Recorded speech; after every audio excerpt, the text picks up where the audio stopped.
This is GB News. Monday to Thursday, 9 p.m. till 11 p.m. Join me, Dan Wootton. I'll bring you the sharpest takes and hottest debates. Do you not believe in prison? I don't believe in prisons. I'm completely stunned. I guarantee you there'll be no spin, no bias, no censorship. I actually was personally quite offended by it. And no reason to go to bed. So I guess they've always been quite woke. That's Dan Wootton tonight on TV, radio and online. Monday to Thursday from 9 p.m. till 11 p.m. on GB News. The People's Channel, Britain's news channel. Join me, Lawrence Fox, on GB News. Frank, fun, fearless, and sometimes serious. Much as I love a Friday night punch-up, what I really want is a battle of ideas. I want to look at things differently. I want to hear different voices and engage with your unique experiences. Every Friday at 7 p.m. on GB News. Hello, I'm Esther McVeigh. And I'm Philip Davis. Whether you're watching or listening on TV, online or on radio, we handpick the latest stories, debates and expert opinions for your weekend. So whether that's politics, news or showbiz, we've got it covered. Join us every Saturday morning at 10 o'clock on GB News. Join me every Sunday at 6 p.m. for Gloria Meets. In exclusive interviews, I'll be finding out who our politicians really are and what they really think. It's something that you would never want anyone to suffer. I didn't know what channels there were. I didn't think I'd be believed. I must have weighed about 7 stone and I'm 5'8". My instincts was to sort of cover this up. I mean, clearly that was a mistake. Join me every Sunday at 6 p.m. on GB News, the People's Channel, Britain's news channel. Hello there, it's Eamon Holmes here from Breakfast on GB News. We're not just on your television and your screens, you know. We're on DAB plus digital radio, so you can listen to your favourite shows on the move. If you've not yet listened to GB News Radio, it's very simple. We're on your radio player and TuneIn apps, on your smart speaker, phone or tablet, or online at gbnews.uk. Take us with you wherever you go. GB News Radio. You never have to miss a moment of the People's Channel.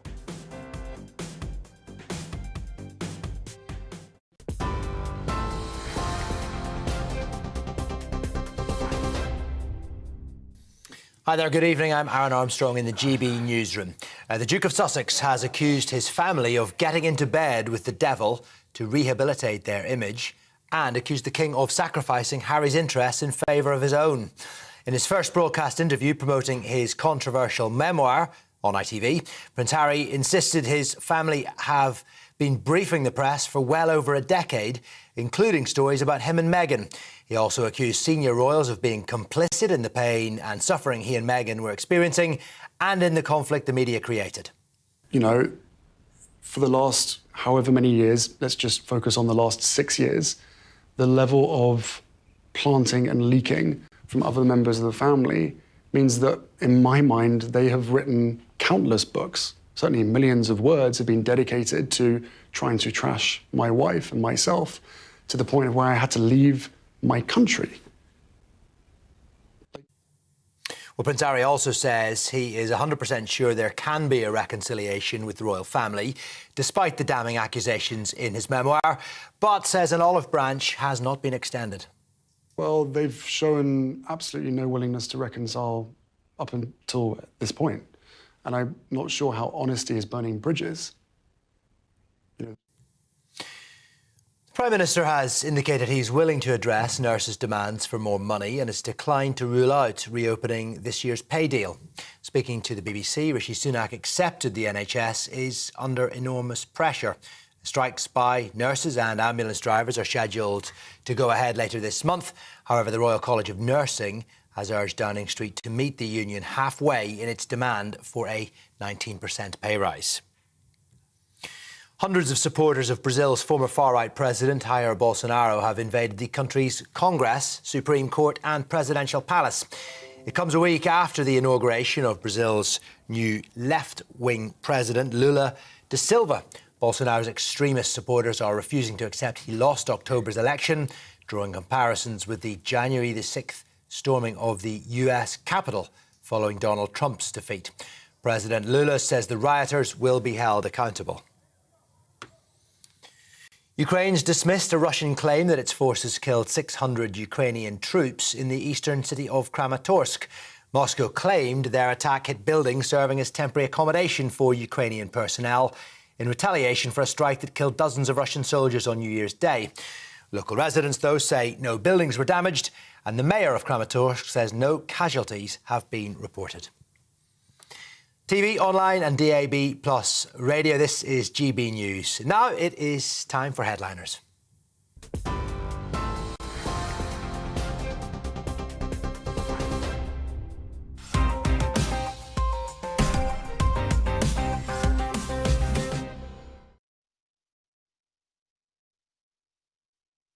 At tomorrow's papers, I'm your host, Mark Dolan, and I'm joined by two top comedians, a very old friend of mine, two old friends of mine, Josh Howie and Eddie Brimson. Before we take a deeper dive into the details, let's take a quick look at tomorrow's front pages.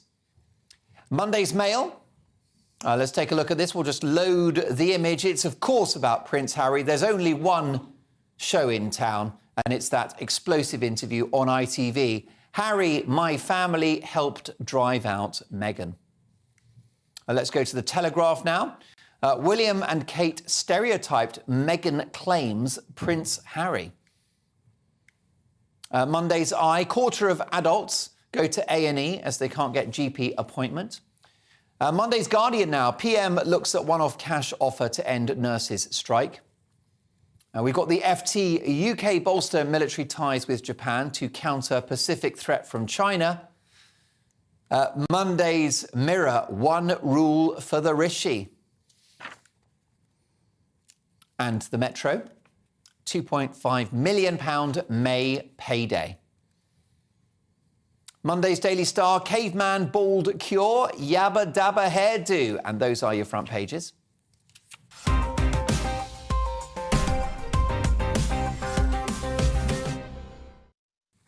Well, let's kick off, shall we, with the Telegraph. Actually, no, Josh, can we start with the Mail? Because Prince Harry, how do you solve a problem like Prince Harry? Well, you just go on and on about it for days on end. I was hoping that today would be the day that we might have some other news, but this still seems to be it. I will say, looking at the Daily Mail front page, there's two things that I want to talk about before we get to Harry. Well, first of all, Richard Kay, who's a sort of famous columnist, has got a bit there saying how Diana would have been appalled at Harry's petty vindictiveness. I don't mind Rich Kay, but like that, I can't stand this kind of, this is what Princess Diana... Like, you don't know what Princess Diana would have thought or said. Quite disrespectful, actually, isn't Yeah, it? I just get... That stuff annoys me, right? And the other thing is, but something on the good side, we got lose a stone in 4 weeks. Keto diet, that's me and you. He helped me lose a stone in 4 weeks. That's exactly what you did, isn't it? You stopped eating carbohydrates and all the weight just melted off you, and you even got a viral monologue out of it. I did get and then I put it all back on. Anyway, less about that. But I know why, because apparently I'm told your wife prefers you as a chubster. She does not like women being attracted to me, so she has ordered the food all to go back on, basically. She's threatened by the looks. But anyway, let's get to what they're saying. Harry, my family helped drive out Meghan. And this is basically, obviously, the book's coming out in a couple of days, but it's basically, we've seen pretty much everything that's in it. There's been a lot of sort of bilingual Spanish English journalists who've had to speed read it over the last few days, and now we've got to the end of it. We've got all the information, but this is something new. He's done a TV interview with one of his close friends, and he's So it's not exactly going to be Jeremy Paxman. No, he's not getting massively challenged here. But there's a few little interesting things here. First of all, he's saying how he supported Lady Hussey. I think that's good. I think most people are sort of coming around to maybe it was slightly overreactive in the moment. This, of course, is the former lady-in-waiting to the Queen who asked a lady of African origin or of African heritage where she really came from. I think it was just the fact that she went on it. But it's good that he's... So Harry's backed her up. He's backed her up, which is cool. But then there's stuff here that I think is a little bit ridiculous, where he's basically saying that, they drove him away and they saw her as, like, they're talking about the Prince of Wales and Princess of Wales, essentially, and basically saying they saw her as this divorced biracial actress. Now, I would argue that, let's take away, who knows what they said about this biracial thing, and I don't think that they said anything like that, but if my son rocked up, or my brother or whoever, came up and said, I'm dating somebody, they're divorced and they're American and they're an actress, I'd be like, that's some red flags going on there. Correct. Actress, I know some actors, there are some great actors, but there are also some proper nutters out there, right? And divorce, that's not always a good look, no offence. I can't back you up on this, because my girlfriend knows, obviously, I'm divorced. My girlfriend's an actress. I'll do a bit of acting. I don't want to put her off because I want to keep hold of this one. OK, fair enough. Well, can I just say... I was specifically talking about your girlfriend, by the way. I want to be very clear about that. Pre the dark days before Mrs. Dolan, the filters on my Tinder were divorced American actress. So, there you go. You just missed that. Who knew? Just think of the trouble you've saved yourself, mate. I mean, it's a brutal story. It just goes on and on and on, doesn't it? I feel for him a bit, but I do think there's one thing that's overlooked on this. He's saying that they drove her out. They might have thought she's just a bit of a... hard work. Yeah. You know what I mean? And I look at the situation he now finds himself in, separated from his family, separated from his mates, in a different country. I look at that and just think, there's a real control freak there. Yeah. Somewhere along the line. And that's just how I read it. And I feel for them both, but it's just getting a little bit tedious. Yeah. Do you feel that Harry has essentially been got at by this young woman? Has he been sort of groomed and kidnapped? She's older than him, isn't she, or not? Is he under her spell like that snake in the Disney cartoon? I think there is a big element of that in this. I don't think he's the brightest ticket that you can buy, and I think there is. He's fallen in love with someone. Is he one diamond short of a crown? Maybe, yes, yeah. Well, he's more than that, and he's a few steps away now because he's been booted out. But I think there is an element of that. But you fall in love with who you fall in love with, don't you? And when you do, you've got to back him up. He's made his choices. That's his wife. He feels like she's being attacked. Even if she feels she's being attacked, whether it's justified or not, that her feelings of that, you know what? That's his job now. He's got to step up. Well, so he's done that. Too right. Well, look, Eddie, the Telegraph has the same story, but a slightly different angle. William and Kate stereotype Meghan, claims Prince Harry. Well, yeah, I think the biggest problem with this whole situation is that the two ladies don't get on. And when that happens, as you say, you've got to back your missus up. Even if in private you might think, well, you know, can you just sort this out? You've got to back your missus up. But I think that's the key to this. Them two don't get on. There is a status. There is a level of status, and I just think one of them can't handle that. Well, yeah, that's right. Probably both of them can't handle that. It's a bit unfair to say just one of them. But Except that in the hierarchy, Kate's got the upper hand, right? She's but you know what, Kate Middleton, it's not like she's royalty herself. Like, you know, she's scum like us. Yeah. Do you know what I mean? Correct. She's married into it. Oh, so no, it's not like she had, you know, she came from a very privileged background, but she wasn't like proper royalty and doing all the horses and all that stuff from... No, she's quite chavvy, really, isn't she? Yeah, she wouldn't be worrying when she about... married William, she had to get all those tattoos removed and everything. Or Andrew Tate tattoos. Correct, yeah. And the nose ring. But how about this then? Can I just go back on one go thing for it, though? Eddie. I'm not... the thing about... This is what does surprise me about this. Bringing in the biracial thing, I think it is an issue, and I think it's actually highlighted here because when he says at one stage, asked about when they raised concerns about the colour of the skin of the baby, which was raised, and he's asked, didn't you think that was essentially racist? And he says, I wouldn't, not having lived within that family. That's quite a telling thing, I think. Well, yeah, he's sort of saying they're so racist. They're so racist. But that's not really racist. But then he does seem to be backtracking later on because in that interview that they made with Oprah Winfrey, they were basically insinuating that they were racist or someone had been racist. So now he's sort of been like, well, not really. I mean, I don't know. Well, look, Josh, this race thing's a bit all over the shop, isn't it? Because, I mean, I was horrified at the allegation that the royal family had made a racist remark in relation to the baby. And I said at the time, you know, if that's the case, it needs to be investigated. It's not acceptable. But then some people were arguing whether it was a racist comment or not in terms of to just go... What's the baby going to look like? What's the baby going to look like? Like, there's a different intonation, there's different... Well, I know when your missus was pregnant, I said to her, will the baby have glasses? Yes, and it made it very painful for her. And a beard. And the baby, I get it, people don't realise, but when the baby was born, your first child, was a little girl with glasses and a beard, and I know it's been challenging. It's been very... This race thing is confusing because there's a clip of Meghan Markle in her early 30s talking about race in America and how she was made to feel like, you know, a foreign person because of the colour of her skin. And then, more recently, she said that the first time race had ever been an issue is when she came to this country. This couple do contradict themselves. If they were in court, the the judge would be raising his eyebrows, wouldn't he? Well, she's done 1,000 contradictions. That's the point, is the more that she says, the more that these kind of weird little half-truths come out. Also, I'd argue, this is a very different country to America. I think in America, people's ethnicity is much more prominent, and it definitely seems to be less of a factor here, where you just get on with it. You just get on with it. Let's get on with The Guardian. And I say that as a white guy. Yeah, obviously. Possibly a bit easier. Yeah. Let's have a look at The Guardian now. And what have you got for us on the front page of that particular paper? Well, the big story here, there's a few. First of all, PM looks at one-off cash offer to end the nurses' strike. So this is an interview that he did this morning with another channel. We won't talk about them. But Station? Was it QVC? Yeah, it was QVC. They've go edging into the whole news thing.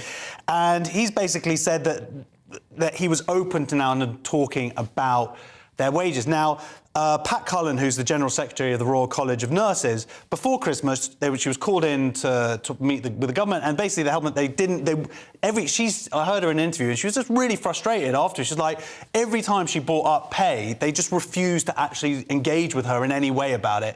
And it seemed like they were trying to pretend like, oh yeah, look, we've called the nurses in and we've chatted to them, but they didn't chat about what they needed to talk about. Now, we've been through Christmas, been through those first load of strikes, now it seems like they are more open to it. The big question is going to be, are they willing to talk about... They're definitely open to 23, 24 is what they're saying, but are they open to talking about this year? And this might be their way of fudging it a little bit, where they go, well, look, we won't give you a pay rise for 22, 23, but we'll give you some dosh. And that will hopefully make up that difference. And we'll see if that's enough. What does Sunak do, Eddie? I think you have to value people. If you want people to go into these areas of work, you have to value them.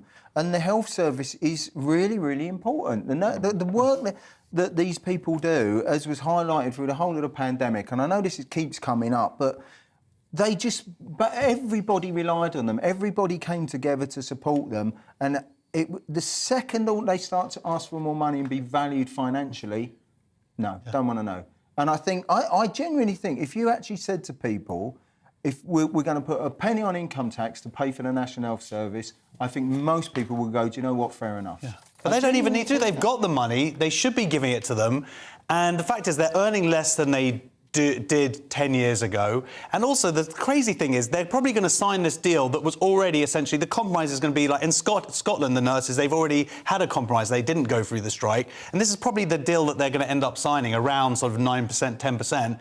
Which is, why didn't they just do it before Christmas? Why now put it through to now? It is crazy. And the other thing is, and I read a really good sort of thread about this, is it becomes this sort of cycle where it gets worse and worse, because more nurses, they don't feel valued, like you said, they're going to leave the service. For them, also, there's a big problem with the NHS...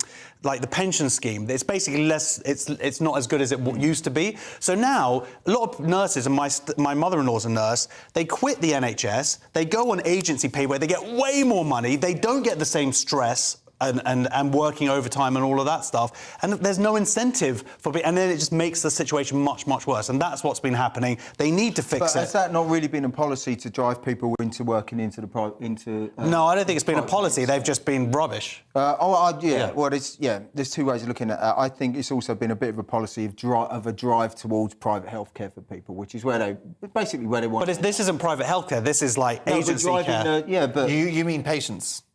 You mean making the NHS so bad that people just have to go for private? Yeah. OK. Well, look, let's finish on another quite interesting medical story. This to do with the hair on your head in the Star. Well, this is the biggest and most important news story maybe we've ever covered on this show. That basically they're going to have a cure for baldness by activating the caveman gene, which is what gave us our hair. I don't know about you. I'm excited. Are you happy with your palates? I'm beside myself with this news. Yeah. This is the medical advances we've made on this planet, and yet until now you haven't been able to do this. But this is incredible. If you get this caveman gene, Andy, does that mean that you'll start dragging your missus around by the hair and essentially being a little What I bit do in my own bedroom is my own business. Why, dragging around by hair because you're jealous of the hair? Well, maybe. Maybe she could start dragging us around by the hair. That would be nice. Are you worried that your opinions will get quite prehistoric? I mean, for example, if you get this caveman gene... You think it's going to trigger other genes? Well, yeah, no, you might change your political opinions. You might become a fan of Brexit and things like that. You might get very anti-woke. I don't think any amount of genes are going to change. I think that's going to have to be more of a cyborg alternate thing. But yeah, this is exciting. Look, I would very much like my hair back. Okay. I feel, you know what, in all seriousness, and I know this is pathetic, but it is traumatic. You know, I've made my peace with it, but when you start losing your hair in your 20s, there is an element of trauma to it, you know, and look, I've made peace now because I'm married and happy and whatever, but... if you could take a pill to get it back, would you? Like that? Right. I was 22 when I lost my hair. 22. Yeah. And I remember standing in a bar talking to a girl, trying to chat her up. I had so much hair gel on, and it was so hot in the bar, all of a sudden my hair that I had just went... Oh, dear. She just looked at me and walked off, and it was possibly the most depressing moment of my life. Yeah, not ideal. I've never got over that. But you're very lucky because, first of all, you look fantastic with it all shaved off. You do actually look very... And what happens is that you'll find that you haven't changed since you were 23. No. That's the thing about men that lose their hair early. They just look the same for the whole of their life. I've got a hairy back now, though. I didn't have that when I was 20. Well, that's nice. And you're trying to sort of grow it over, maybe. It's not a bad idea, is it? It's not a bad idea. Well, I tell you what, we'll have a look at the back of Eddie Brimson next. That's it so far. Join us in part 2, where we have Rishi acting fishy, robot spies from China trying to steal your information, and chubby privates, soldiers, that is. See you in 2.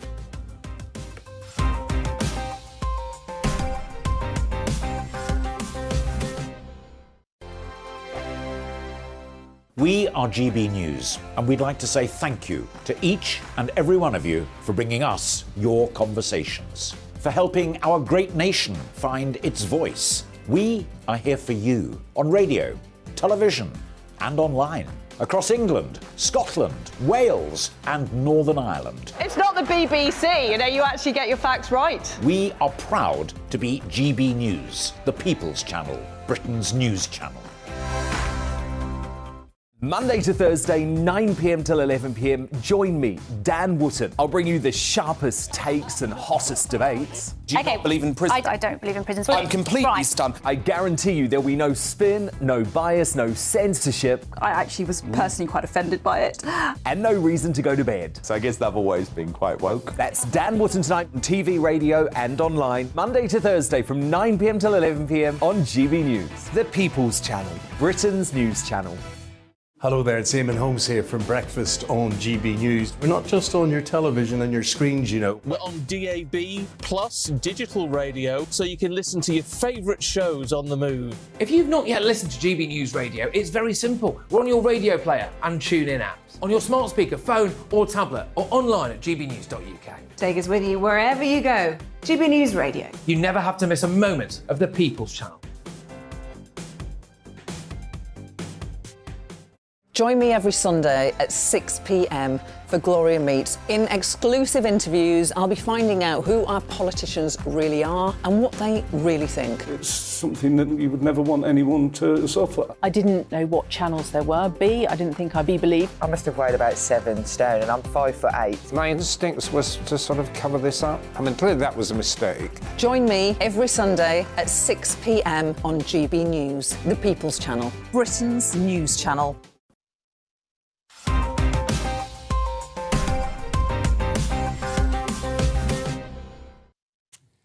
Welcome back to Headliners, your first look at tomorrow's papers with me, Mark Dolan. Tonight, I'm delighted to have the brilliant Josh the Dungeon Master Howie and Eddie, remember to insert nickname, Brimson. Now, we jump in with Monday's Guardian and Rishi Sunak fobs off a difficult question saying it's not really relevant. I'll be sure to use that next time I get asked if I've stolen any GB News office supplies. I haven't got the plate. What was it called? Stapler? I didn't take the test. Right, Eddie, what do you think about this? Well, he says The Guardian revealed in November that Sunak was registered with a private GP practice and guarantees that all patients with urgent concerns will be seen on the day. Yeah. On the day. Do you remember those? Do you remember those The dream, days? the dream. When sneakers were marathons, when Tottenham last won a trophy. Careful. All those things. Yeah, we don't go back that long. But, I mean, personally, is it relevant, is what he's saying? I think it is, because he's a Prime Minister and he would say, the NHS is quite a big topic of conversation. But isn't it, Eddie, one of those meaningless gotcha questions? You know, what is the value? Laura Kuenssberg's got 12 minutes with the PM, and it's this silly, trivial stuff about, have you ever had private medical insurance? Who cares? The wards are overflowing. It's more about what are you going to do to fix our But the problem. value in it is that if there's someone who doesn't use the NHS, then he doesn't really know what he's talking about and the pressures that they're under. That's the angle. That Well, I comes guess it's, from. And yeah. I think that's quite relevant. I mean, most people working in big businesses have private healthcare. Yeah. Now, so just answer the question, and then move on from that. But to just say it's not relevant and dodge it, either make a decision or don't. Well, Margaret Thatcher famously said, I've got private medical insurance and I bloody love it. She said, I pay for this service, I can go in and get out quickly. She really owned it. Sunak doesn't want to own this. Well, that's what Eddie's saying, exactly, is that, is it relevant? Yes. Arguably, if he had something at stake in the system, if you knew that his kids were going to his local comprehensive school, if you knew that he was going to his local NHS hospital, he would have investment in there for making sure it's good. But the reality is that actually he can know the state of the NHS without actually going into the NHS. He can still be informed. Look, I'm informed. I haven't been to the NHS for a year, which is really lucky because of, kids not having accidents and all that stuff. I still understand what's going on and how our NHS is in crisis. The question is, as he's sort of pointing out, I would say, it's not relevant to the fact of can he get the job done? Now, that's the more impertinent question. I think he should have answered, by the way. I think he should have said, I have, but I don't think it's relevant here. And I think that now they had this meeting this weekend, basically talking about this crisis. Why are they having this meeting this weekend? He should have been day one in the job, call all those people that he had together in this big meeting. That would be 1 till 3 o'clock. Then 3 till 5 is getting in the education system. Then 5 till 7 doing the police. Why do they constantly do it till it's too late? When does he get a muffin, sort of tea break? He could eat the muffin in the meeting. All right, and lunch? I mean, do we get lunch? No, I don't want a Prime Minister who eats lunch. With a buffet or something? Or maybe Deliveroo? Do that on the weekend. He can have a big party. Actually, you know what? A little sort of lackey goes and does a prep run, don't you think? Fine. Yeah. But the point is, in all seriousness, it's always constantly chasing after the fact. Just get on top of this stuff before. Yeah, there you go. Josh Howie. Answer a question. Answer a question, yeah. Josh Howie for Prime Minister. We move on to the Daily Mail now, and here's one pay rise you don't want, Eddie. It says how a £1 pay rise could cost you £14,000. Tiny salary jumps can strip workers of thousands of pounds of income. And then you think, OK, yeah, that's really interesting. And then, if you read it on, it only refers to people who've got 3 children and earn over £100,000 a year. Now, if you earn over £100,000 a year and you've chosen to have 3 kids, I don't understand why you get a child allowance, really, to be fair. Yeah. Look at the horror on your face. No, it's a nice problem to have. Yeah, it's just I mean, how much money do you need? What? Yeah. I know. You do wonder, don't you? It's a very strange story. It's a real big headline that really affects very few people. This part does, but I do think that there are still these weird inconsistencies within the tax system and whatever. We've all faced it, haven't we? We've all faced it. I've got 5 kids, and there was a weird thing where it was by the way, not of my choice. And not all yours. Yeah, no, of course not. And my wife says hello, by the way. But we were in that weird thing. We're getting tax credits, we get a certain amount, and there's certainly this thing that you earn over a certain amount. Suddenly, you're getting way less money. Now we owe loads of money to paying back the last year. So it just is a bit strange. And certainly when you do factor in, there is definitely a problem of childcare costs. And yes, of course, for people earning £100,000, it's ridiculous to talk like, oh my God, poor them. But at the same time, there is a lot of people who are more middle class or even working middle class, and this earning over a certain amount, suddenly you're getting a lot less. If you've got a household of £40,000, £50,000, £60,000, you are not rich. Yeah. But there is an extent to which the tax system thinks you are. Yeah, and certainly, and this is also for like self-employed people. I was hanging out with some friends today he's got a carpenter, I don't know if I'm allowed to make Kelleher's carpentry business, and yeah, there's this weird thing, and he was talking to me about it, where, you know, it's great to get these jobs in, but then suddenly you reach that threshold, and then you're just, you're suddenly earning less for the jobs. Which carpentry business was it? Kelleher Carpentry. Kelleher's, No, wait, weren't they on Rogue Traders? I think they... Is that what it was? Yeah. Very good. By the way, I mentioned that because we got Domino's Pizza today, and they insist on paying. they paid for it, so I was like, all right, mate, I'll mention. Other pizzas are available. Exactly. Yeah. But not Kelleher Carpentry. Although, let me tell you, that this programme headlines... All right, you've got your bloody advert. OK, thank you for the Domino's Pizza. It was very delicious. Now leave me alone. Stop texting me. I didn't have that. I didn't have a Domino's. Oh, yeah. Headline is sponsored by Kelleher Carpenters. I look forward to... Very good, very professional. I look forward to some free dining tables being sent to I'm going to mention that other businesses later on during the show. Actually, I'll be honest with you, we could do with a bit of fresh furniture here at GB News. Oh, sure, I'll get a bit. But, you know, 5 kids, that's a big Domino's bill. Let me just say that much. It most certainly is. Now, the eye next. And are our cars being spied on? Well, whoever's listening to mine will be hearing a lot of top-of-the-line Elton John sing-alongs. So, Josh, have you got some... Yes, Tory MP leads warnings over UK security after Chinese spyware found in government car. Essentially, they found this little SIM card, and it was in a sealed component. Scary. So it was there from before, as it came over. And then the question is, like, how much are they tracking? Because it's not just like government ministers who are in these cars, it's visiting diplomats, whoever. China probably can tell us who exactly went to those number 10 parties, for how long. This isn't good. It's a geolocating device. There was other stuff. Remember, there was things about like the cameras that they were installing that got put on hold because the Lords basically insisted the government do it. China is not our mate. I know we had this whole thing that we want to have the golden partnership and all this stuff. They are not our friend. They will steal, any ideas that people in this country come up with. They want control of the world as the next superpower. And they're not a democracy. They're not a democracy. They're not a democracy. It's quite an evil regime, the Chinese regime. Yeah, they've got the Uyghurs. And they know everything about everything. I mean, if I lose my car keys now, I'm not calling a locksmith. I'm just going to call Chinese embassy. Yeah, that's exactly somewhere right. else. I mean, and there's an issue here with security cameras that were Chinese-made. Hikvision. CCTV cameras for the police forces installed. So, it's very likely that those security cameras in very top security places are also being looked at. Yeah. But I don't know everything about everything. They're deeply troubling. We're in dark times, are we not? Our last story in this section, and we go to the Daily Mail, and we've got too many overweight soldiers brings a new meaning to the term heavy artillery.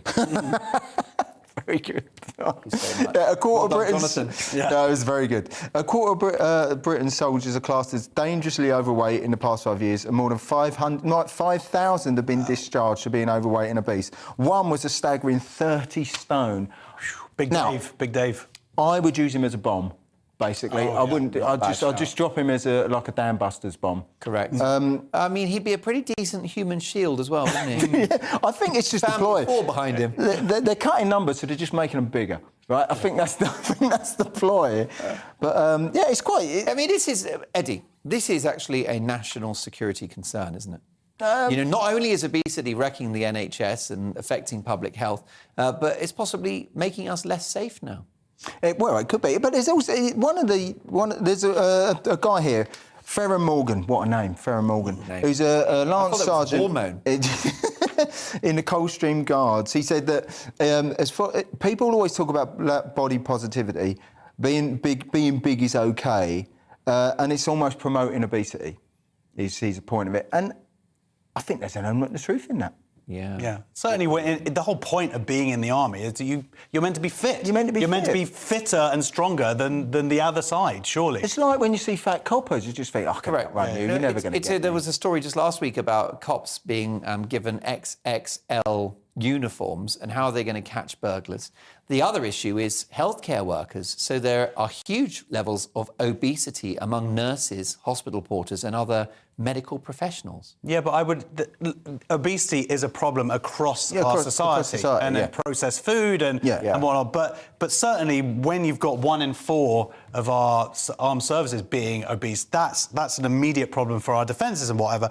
But also there's a little interesting thing here. There's 60 people have had liposuction surgery, and you're wondering, like, who's paying for that? It means the NHS paying for that? Is the MOD paying for that? I think that's Al Qaeda is doing that. You think it's a bit? But the enemy are doing that. Do you reckon instead of shooting at just dropping McDonald's? There's another plug there. Sorry, other burgers are available.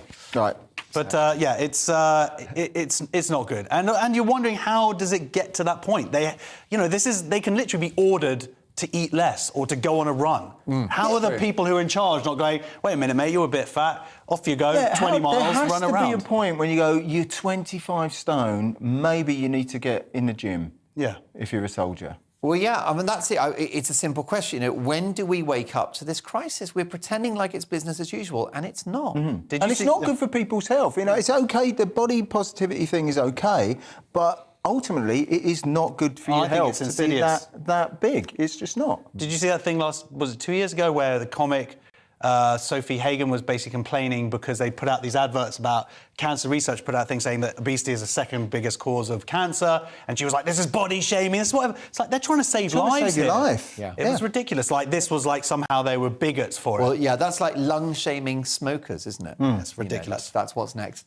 Well, that's the halfway point. Join us in part 3 when we've got magic mushrooms, cigarettes and plenty of other goodies to get us through the break so we can get back to the papers. See you shortly.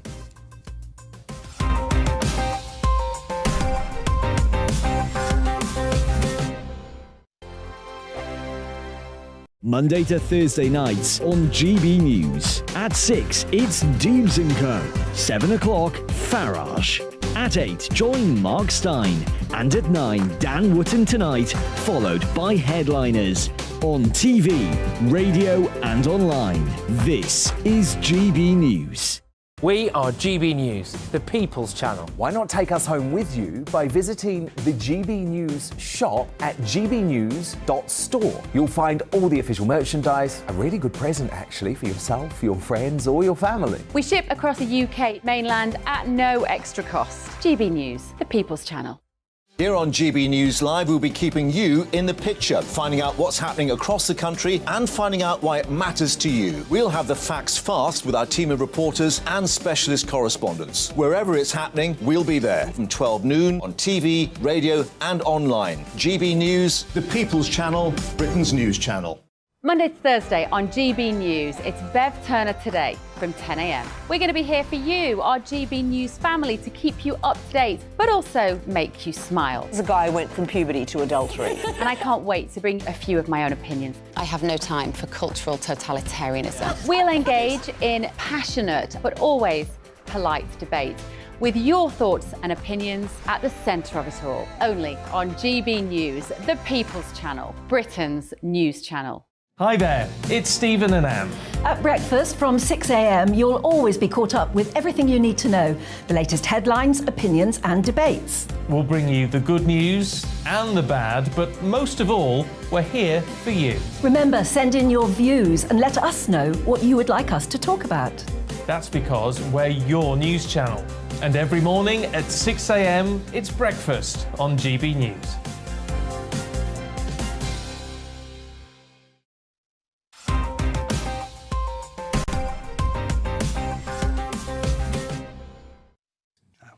Welcome back to Headliners, your first look at tomorrow's papers with me, Mark Dolan, in the company of Josh Howie and Eddie Brimson. Reunited after 2 decades. Great to see you again, Eddie. I won't take it personally that you didn't reply to any of my calls. Let's get straight to it with The Mirror and a story that could make Prince Harry cool again. Cocaine and shrooms. Yes, Prince Harry could lose his US visa after admitting taking cocaine and magic mushrooms. So he is there maybe on what's called an extraordinary ability visa, which is for sports people and people who are princes. And I think the ridiculous title is Alien of Extraordinary Ability. Yeah, that's what he is. So now they say, because there is a thing where if you've done drugs, when you do the little visa and you tick stuff off, they have a right to just go, well, actually, we don't want you in the country, even though it was 20-odd years ago. But I would say that's countered by the fact that he's killed 25 Taliban members. So I'm thinking they'll go like, oh, we don't like the drug. Oh, wait, okay. If it was 20 Taliban he killed, no, then but I think if he did like 50, he's allowed to do heroin. Yeah, that's what I'm thinking. Maybe. Yeah, that's actually not a bad shout. Speaking of heroin, by the way, The Sun and Labour want to ban cigarettes. Has their popularity gone up in smoke, Eddie? Well, it's an interesting one, that, because they've got this thing where in New Zealand where they're slowly staggering the ban for younger people. I've never smoked, so I got away with that one. I'm very lucky in that. My mum and dad did, or my dad did for quite a while.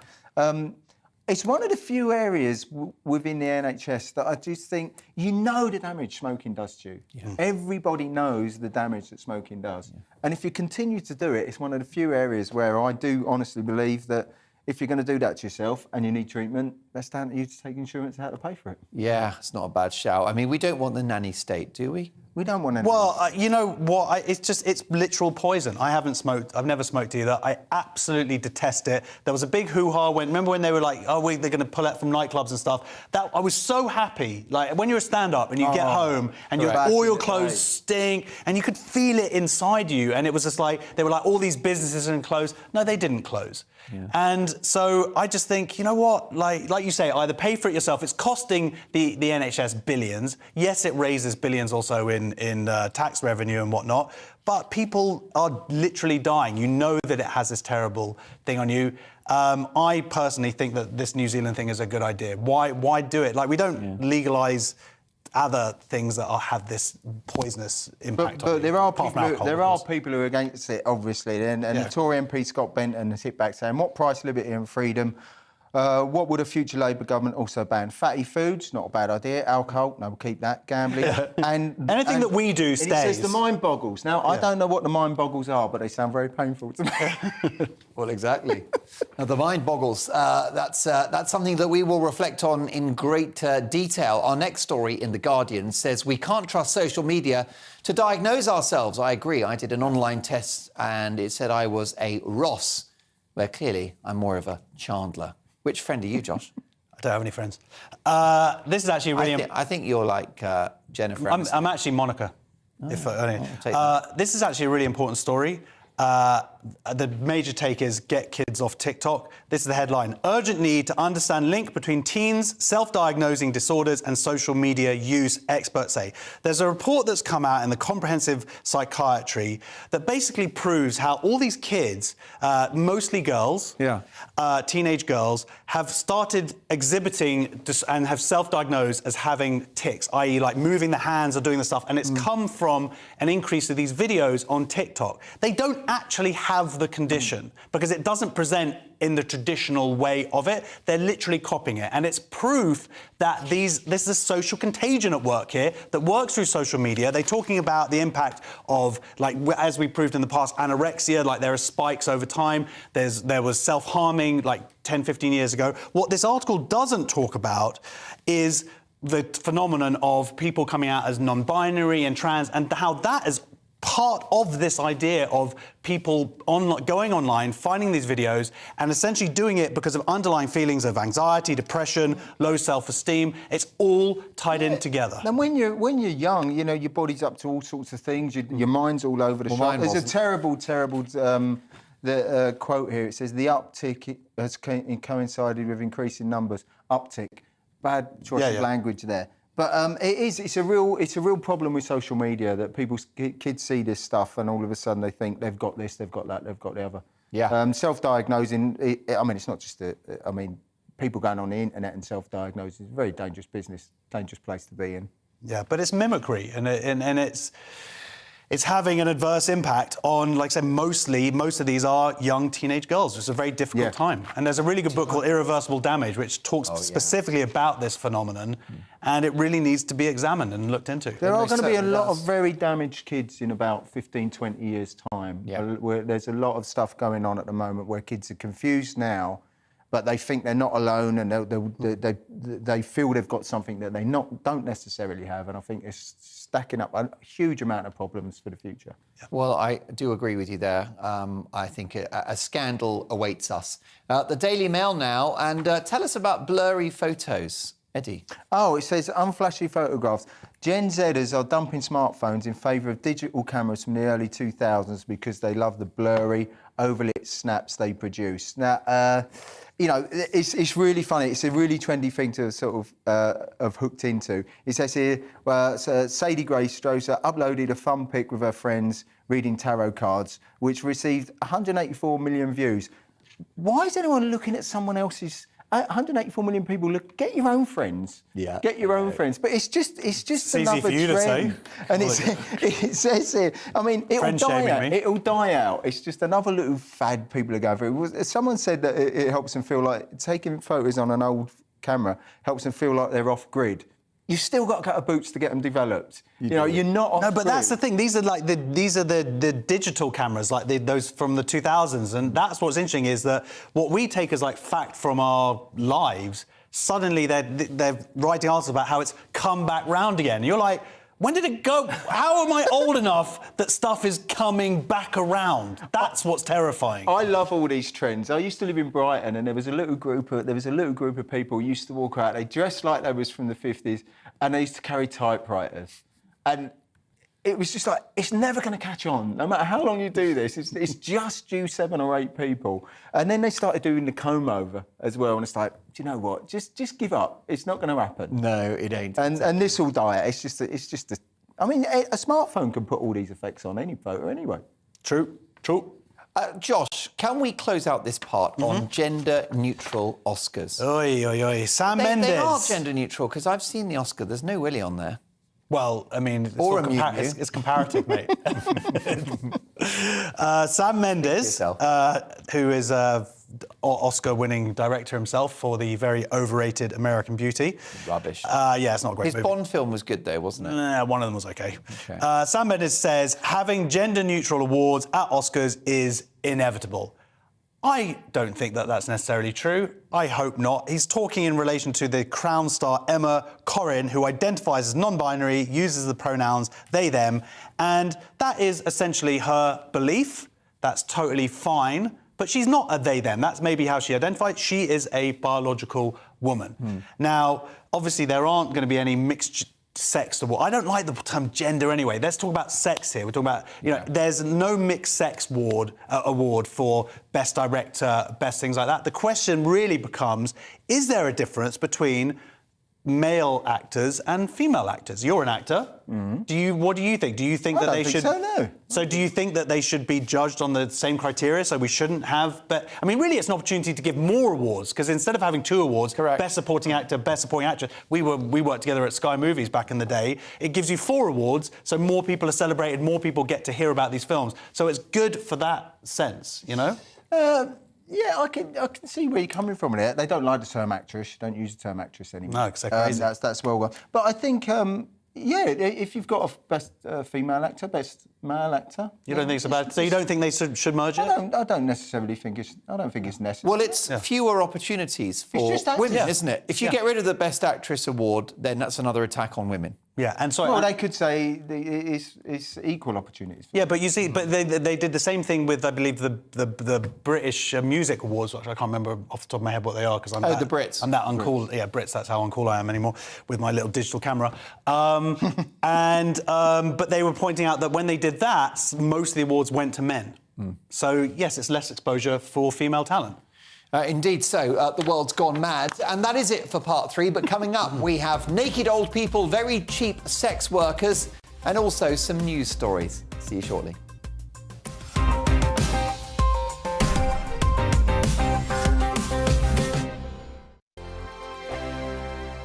Every morning from 6 o'clock, we'll wake you up with GB News Breakfast with all the stories you didn't know from the night before. So whether it's serious news, entertainment, or your own views from all over our great nation, we're here to kick off your day with a smile. The national media should be reflecting and reporting what's happening here. You will notice the northwestern accents. Whether you're with us on TV, radio, or online, every morning, it's breakfast from 6 a.m. Hope you can join us. We are GB News, right across the nation. You can get us on television, on radio, on digital. We're absolutely everywhere. Amazing! You see, amazing! You remind me of me in the European Parliament. But here's the most important bit. We are not part of the mainstream establishment. We think and speak just like you do. We are the People's Channel. Magnificent. That's really, really thoughtful. Come and join us on GB News, the People's News Channel.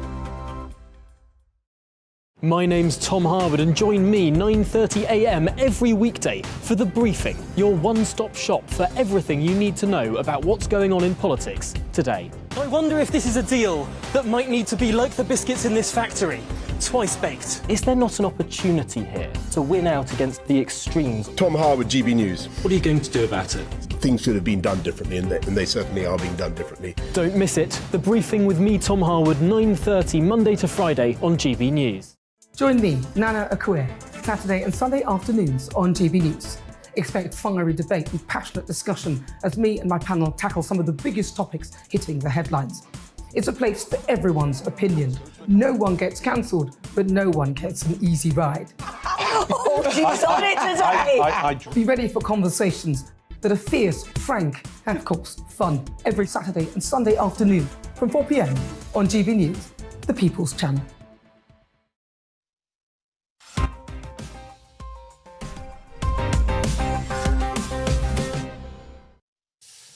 Welcome back to Headliners, your first look at tomorrow's papers with me, Mark Dolan, and the top comedians Josh Howie and Eddie Brimson.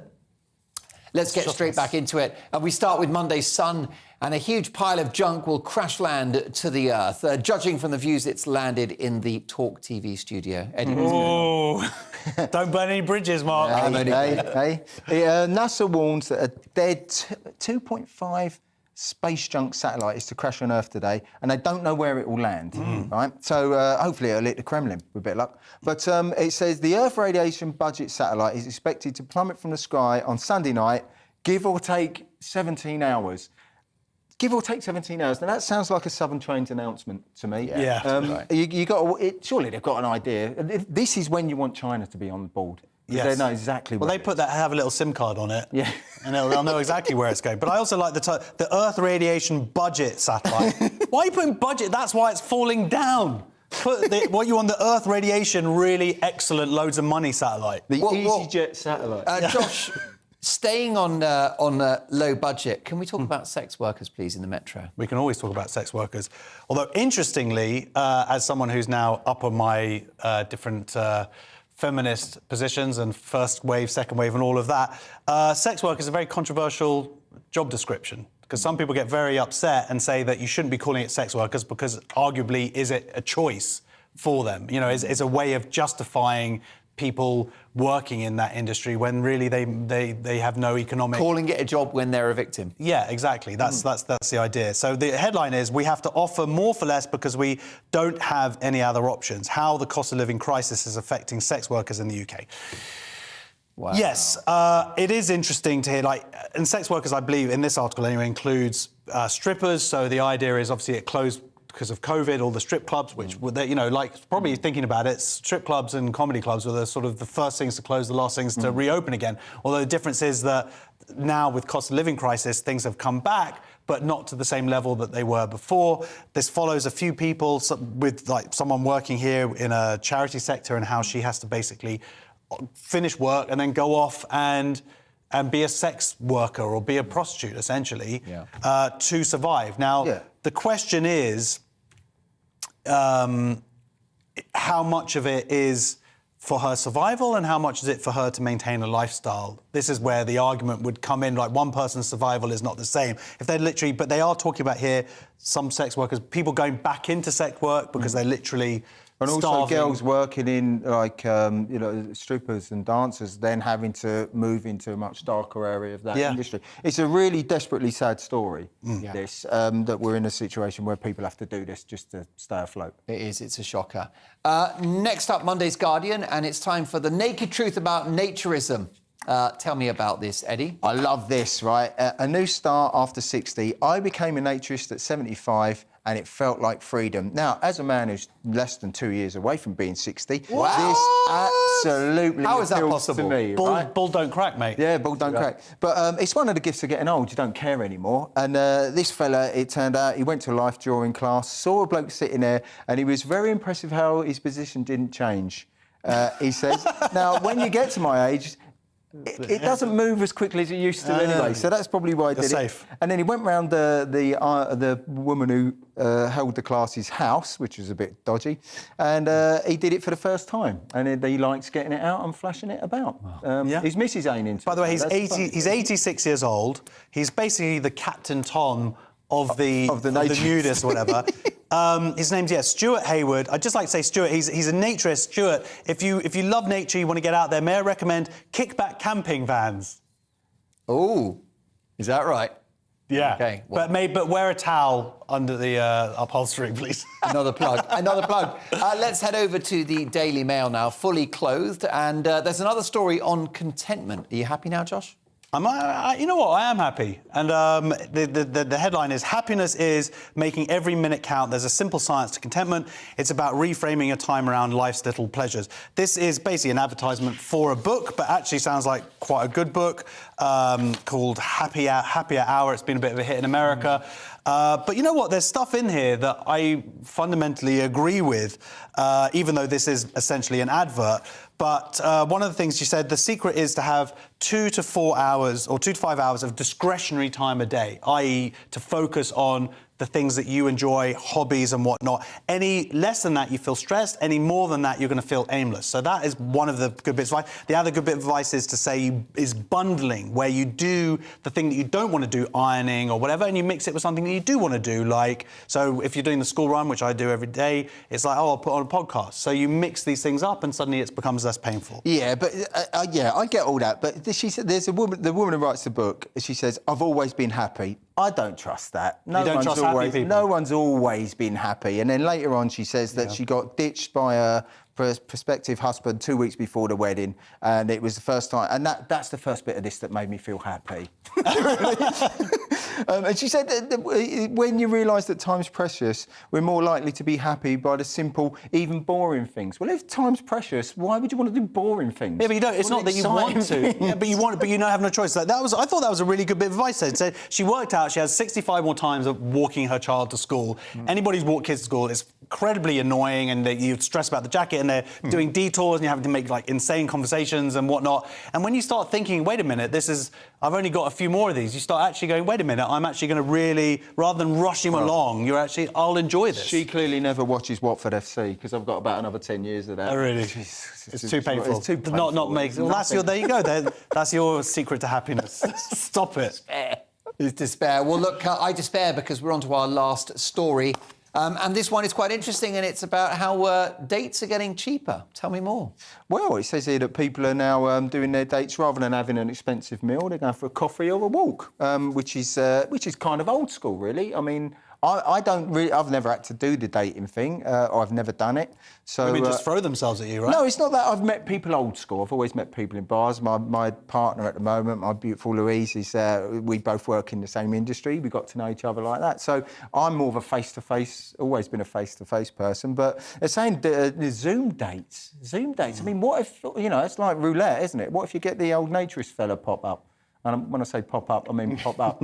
That's a dangerous game, I think. He's 86. I don't think it's. Well, you never know. He's got a problem. No, I mean it's been a while since you dated as well, Josh. Yeah, I mean it's strange. The whole online dating thing totally bypassed me. I mean, I've never done all that, and I'm really interested to see how they do it. And friends of mine who are still single, I am interested in the whole etiquette and whatever. And a lot of them some of them are going one date a day or whatever, and it does add up. So the idea that financially you're going to go out to a fancy restaurant, but the thing they're not really talking about here is you don't want to go for a meal with somebody on a first date because who knows if you're going to have a connection. Going for a coffee, going for a walk. that's the good stuff, because you can be with them for 10, 20 minutes or whatever, and then you get away if you don't like them. Well, there's usually the awkward moment in it, that first, I would imagine that first moment that you just see someone and just go, nah. Yeah, mate. That's it. But also, that's interesting. 14% of people said they found a love interest more attractive if they used a coupon to help settle the bill. Well, these days. That's quite... Isn't alcohol missing from this equation, by the way? Yeah, but maybe that's a good thing. Maybe that means that they can actually build a connection that isn't reliant. Coffee's the opposite of beer goggles, isn't it? It's like, when you've had coffee, it's but then you're going to have truth, and then you can build on that truth. Maybe. I don't know. If that was the case... I'm so happy I'm married. If that was the case, game I don't Mrs. Dolan would have done a runner. OK, brilliant. Well, look, thank you so much to my brilliant guests. And Headliners is back tomorrow at 11. I'm back on Friday at 9.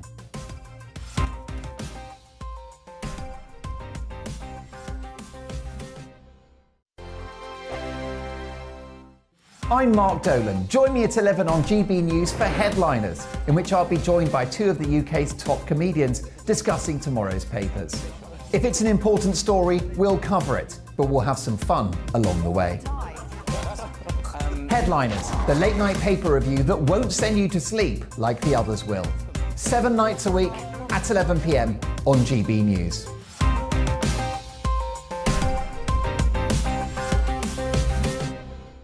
Hello, I'm Michelle Dewberry, and you can join me every weekday 6 till 7 on Jubes and Kerr. Me and my panel will get stuck right into the day's events, and I can tell you, in fact, I can warn you, expect some robust debates, some strong opinions and perspectives from both sides of the fence. It's about you at home as well. I love to read out all of your comments, or at least as many as I can. So join me, Michelle Dewberry, Monday to Friday, 6 till 7 on Jubes and Kerr.